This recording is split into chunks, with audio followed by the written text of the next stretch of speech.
ምርጫ ዜጎች ይመራናል ያስተዳድረናል የሚሉትን የፖለቲካ ፓርቲ የሚመርጡበት የዲሞክራሲ ስርዓት ነው። መራጩ ህዝብ በእውቀት ላይ የተመሰረተ ምርጫ እንዲያካሄድና የፖለቲካ ፓርቲዎች ሀሳባቸውን ለገበያ እንዲያቀርቡ ደግሞ የመገናኛ ብዙሃን ሚና ከፍ ያለ ነው። ኢትዮጵያ 7ኛውን ጠቅላላ ምርጫ ልታካሄድ ከ90 ያነሱ ቀናት በቀሩበት በዚህ ወቅት ሚዲያዎች ምን እየሰሩ ነው? የምርጫው ሂደት ዴሞክራሲያዊ እንዲሆን የሐሳብ ፍሰቱ ያለ ገደብ የሚንሸራሸርበት እንዲሆን ፖለቲካ ፓርቲዎች አማራጮቻቸውን ሐሳባቸውን ለህዝብ በቀላሉ እንዲያደርሱ አዳዲስ የቴሌቪዥን፣ የሬዲዮ፣ የዲጂታል ፕሮግራሞችን ቀርጸን በተለያዩ ቋንቋዎች ወደ ስራ አስገብተን አሁን ወደ አድማጭ ተመልካቾቻችን ጋር እየደረስን እንገኛለን። ሚዲያ በህዝብና በፖለቲካ ፓርቲዎች መካከል ድልድይ ሆኖ የሐሳብ መንሸራሸር እንዲፈጠር ያግዛል ማለት ነው። ያን እያደረግን ነው።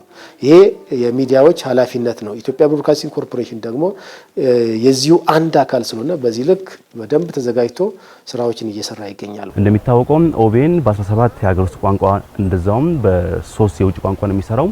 በዚህ ቋንቋዎቹም 7ኛ ሀገር አቀፍ ምርጫ ሰላማዊ እንዲሆን ዲሞክራሲያዊ እንዲሆን እንደዛውም አሳታፊ እንዲሆን የተለያዩ የፖለቲካ ፓርቲዎች አጀንዳቸውን ፕሮግራሞቻቸውን ለህብረተሰቡ ለዜጎች እንዲያስተዋውቁ እድል ሰጥቶም በዜና በፕሮግራም እንደዛውም በስፖርት ሰፊ ሽፋን ሰጥቶም እየሰራ ይገኛል። መገናኛ ብዙሃን በህዝቡና በፖለቲካ ፓርቲዎች መካከል ያሉ ድልድዮች ናቸው። በሀሳብ ገበያ የፖለቲካ ፓርቲዎች ፖሊሲዎቻቸውንና የፖለቲካ አማራጮቻቸውን ያደርሱበታል፣ ራሳቸውን ይሸጡበታል። ያነጋገርናቸው የሚዲያ አመራሮች የምርጫ ሂደቱ ዲሞክራሲያዊ፣ ሰላማዊና ፍትሐዊ እንዲሆን በሁሉም የሚዲያ አማራጮቻቸው አዳዲስና ነባር መርሃ ግብር ቀርጸው ወደ ስራ እንደገቡ ነግረውናል። ሁለት አዳዲስ ይዘቶችን ቀርጸን ወደ ስራ አስገብተናል። አንደኛው ፋና መድረክ ነው።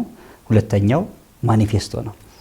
ፋና መድረክ የፖለቲካ ፓርቲዎች በጋራ ሆነው 4 የተለያዩ ተፎካካሪ የፖለቲካ ፓርቲዎች በምርጫ የሚሳተፉ ገዢውን ብልጽግና ፓርቲ ጨምሮ ማለት ነው እርስ በርስ የሚከራከሩበት እንዲሁም ደግሞ ከጋዜጠኛ ለሚነሳላቸው ጥያቄዎች ምላሽ የሚሰጡበት ነው። ሌላኛው ፕሮግራማችን አዲስ ወደ ስራ ያስገባ ነው ማኒፌስቶ የተሰኘው ነው።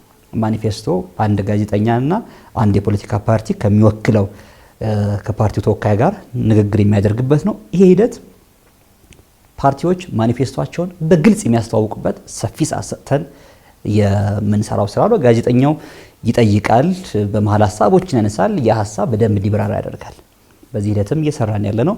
ሌሎች ደግሞ ፕሮግራሞቻችንን ዜና፣ የውይይት ፕሮግራሞች፣ ሌሎች ወቅታዊ ፕሮግራሞች በአጠቃላይ ከምርጫና ምርጫ ጋር እንዲያያዝ እያደረግን በሰፊው እየሰራ ነው የምንገኘው። እንደ ኢቢሲ በአሁኑ ሰዓት 3 ፕሮግራሞችን አቅደን እየሰራ እንገኛለን። አንደኛው የምርጫ አስተምህሮ የሚል በሬዲዮም በቴሌቪዥንም መራጩን ህዝብ ንቃተ ህሊና ሊያሳድጉ የሚችሉ በእውቀት ላይ የተመሰረተ ምርጫ እንዲያከናውኑ ሊያደርግ የሚችል ስራዎችን ለመስራት ተዘጋጅተን እንገኛለን። ይህን በሬዲዮም በቴሌቪዥን ፕሮግራሞችን ለመስራት እየተዘጋጀን ነው።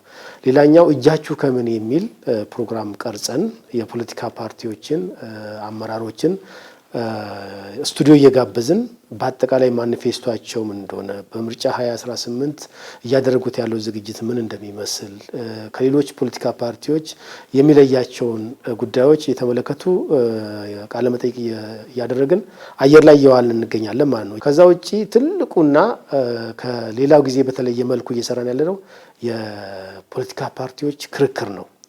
የምርጫ ክርክር በተለየ መንገድ እያካሄድን እንገኛለን። አሁን በተለይ ወቅቱም የተለያዩ ፖለቲካ ፓርቲዎችም ክርክር የሚያደርጉበት ወቅት ከመሆኑ አንፃር ኦቢኤንም የተለያዩ ክርክር መድረኮች በማዘጋጀትም በክልል ደረጃና በሀገር አቀፍ ደረጃ የሚፎካከሩ የሚወዳደሩ ፓርቲዎችም ጋብዞ ጠርቶ እነሱም ፕሮግራሞቻቸውን አጀንዳዎቻቸውን ለህብረተሰብም እርስ በርስም እየተከራከሩ ይገኛሉ። ሰፊ ዝግጅት አድርጎ እየሰራ ይገኛል። ከቅርብ ጊዜ ወዲህ በአገሪቱ ውስጥ የሚንቀሳቀሱ መገናኛ ብዙሃን አብሮ የመስራት ልምድ እየዳበረ መጥቷል። ይህ ደግሞ አገራዊ ሁነቶችን በሁሉም ቦታ በተመሳሳይ ሰዓት በመድረስ ሁነቱን ለማህበረሰቡ በሚገባው ልክ እንዲደርስ ያስችላል። ይህንን እሳቤ በምርጫ ወቅትም ለመተግበር በጋራ ለመስራት ዝግጅት እያደረጉ ይገኛል። ከሌሎች ሚዲያዎች ጋር በጋራ እየተቀናጀን በሁሉም በሀገሪቱ ባለው የቆዳ ስፋት በሙሉ የተሰማሩ መረጃዎችን የተሰማሩ ጋዜጠኞችን መረጃ እያሰባሰብን ለአድማጭ ለተመልካች ለማድረስ ዝግጅት እናደርጋለን። በዛ ሂደት እንሰራለን። እንደ ፋና ሚዲያ ኮርፖሬሽን ደግሞ ሌሎችን በብዙ እንደምናገዝ ተስፋ እናደርጋለን።